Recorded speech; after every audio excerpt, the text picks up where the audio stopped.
क्या बात है राजा। करे तू इंस्टाग्राम चलावेली का? हाँ हो मोरे राजा, बड़ा आवेला मजा। कमीनी, तू ये सब छोड़ दे।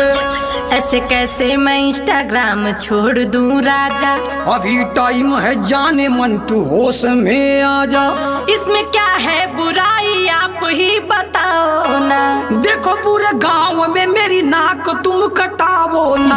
अरे राजा जी इसमें पैसा बहुत मिलता है। तेरी वीडियो से कितनों का नियत बिगड़ता है। जो जैसा सोचता है सोचे, उसमें मैं क्या करूं।